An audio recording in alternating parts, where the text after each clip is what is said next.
Yep. You know, and it's been a while since we did a whiskey review. Sure has. In fact, I think the last one we did was from Wyoming Whiskey. Good juice, man. Just shows you it doesn't have to be from Kentucky to be good. You're in luck, my friend, because today's little bottle is from the great state of Washington. Oh. There's a bug on my foot. Awesome. Oh, no, it's okay. All right, okay. Can we use that? I think so. Can we go off on that? We probably can. There's a bug on my foot.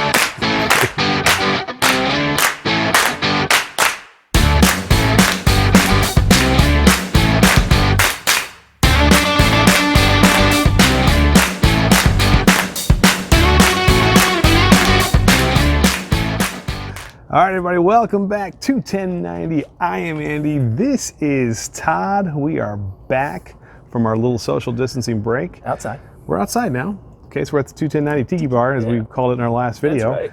And we're going to go after another whiskey review today, a little bourbon whiskey from the great state of Washington.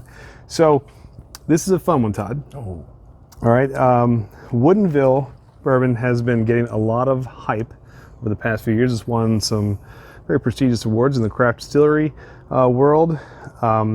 Its distribution is growing. It's in 20 states now, but this started only in Washington State in the little town of Woodinville, which is about 20 miles, I think, outside of Seattle. All right. Two best friends started this together. Hey, there you go.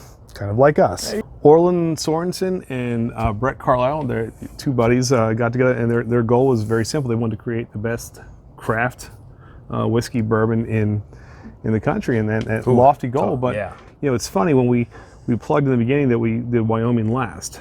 Wyoming enlisted the help from a former Maker's Mark genius. Yes. To kind of take them to the next level. So these guys enlisted the help of Dave Pickerel from Maker's Mark, also infamous. He passed away a few years ago, but before he did, he was interviewed and said that the boys followed everything that he said to a T. From the aging process to the size of the barrels to where you started. Like let's run your clear juices first and let's age a few things for a few years. And anyway, these guys continued to practice, to work on their craft.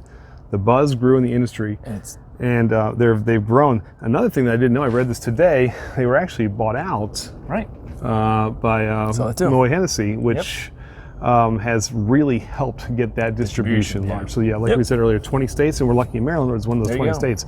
So stumbled on this for the first time a couple months ago.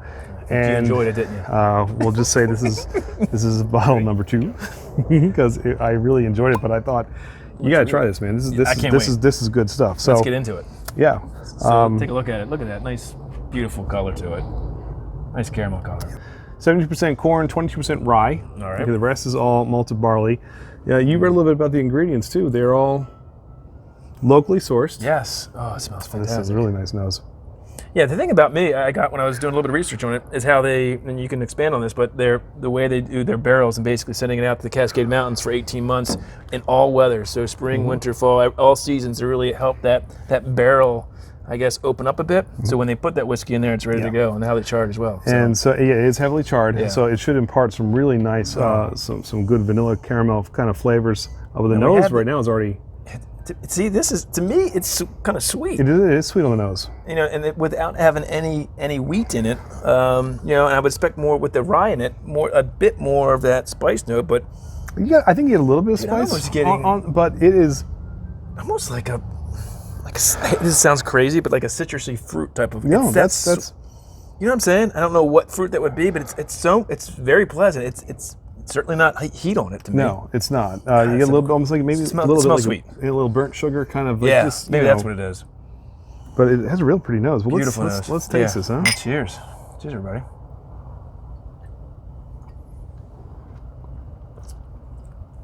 Wow. Well, you know I'm going to like this.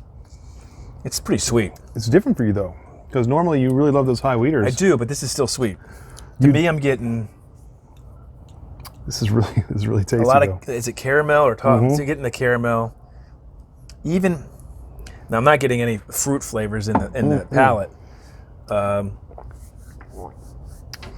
I think you're getting a lot of when we describe the wood and all the things, the heavy char, some of those burnt sugar, the caramel, the toffee, those even a little notes. Vanilla.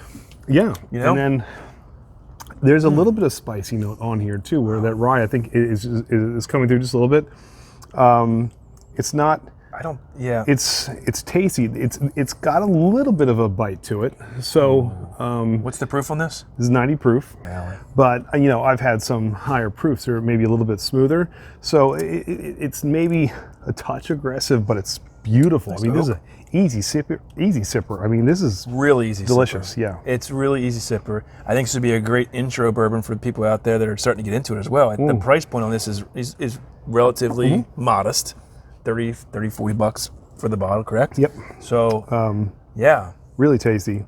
And I think what, the bourbon experts out there, which we by no means are, but they're like, I can't wait to see how as they continue to develop the craft, as they get some older, because they said from day one, we're not outsourcing anything. So this is all them.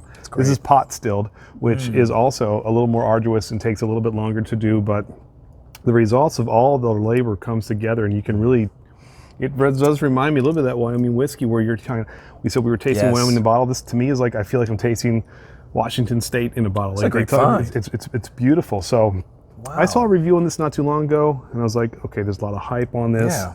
Did some research, but let's see, does the taste kind of match up? Obviously. I think this is beautiful. Obviously. To me, it seems like it's a bit underrated. It won't. I don't think it's going to be like that for long. Get it now, then. I think this might be one of those ones where, as the accolades continue to build up and they continue to hone their craft, this is going to definitely like all the other ones. So, but for now, grab a couple because you can get one now. Huh? And if you've had it, let us know what you think. Yeah, please let us bad know. Or ugly, whatever. Because maybe you disagree. Maybe you think this isn't up your alley. But for us, we've been doing a lot of whiskey reviews now, and they're not all winners, but to me and to Todd, I think would agree. 100%. It's good stuff. Love it. Very good. All right, so let's do our barrel system, huh? It's been a while since you did one. It has been a while. If it's for me, I love how easy it is to drink, how sweet it is. This is really good to me. I'm gonna go 4.25. I mean, this is up there with what I like with Larceny, even though that's a weeded, that Wyoming whiskey. I can't remember, but 4.25, 4.5. I'm going 4.25. I honestly can't argue that score at all. There you go. I think I will agree with you on our first outdoor. Look at the legs on that. Yeah, this puppy's nice. Beautiful. 4.25 is a good score for this. This is something if you really do just want to just have a nice sip in bourbon. I mean, this is just, you can't go wrong with this, and you don't have to bring it to the bank. This is a little bit too easy. No wonder you got on your second bottle. Proofs of the pudding there, Andy. It sure is. All right. Hey, then. they say a good whiskey is if you go back for a second bottle or a third or whatever. And you're on number 2 already. I'm already on dose. Not All right. too bad. Well, there you go. Hey man, good stuff. Yeah, good stuff. So if you like what you see from 21090, please hit that subscribe button and click that little bell in the corner to let you know every time we got a new video. Instagram, Untapped, Twitter, and Facebook. You can find all of our social media feeds. Our live streams on Tuesday nights. Yep, every Tuesday night. Tuesdays with 210, we do our top 10 lists, and then we dive into either bourbon, beer, whiskey, Usually whatever. both. Yeah. Some fun stuff, so if you haven't seen it. Sometimes we're on for a while, so so come join us. But good stuff on the way. We are glad to be back together. Yes. More coming, my friend. Let's do it. I can't wait. Until next time. Cheers, buddy. Cheers, guys. You knew I liked that. You finished it already. Look at you.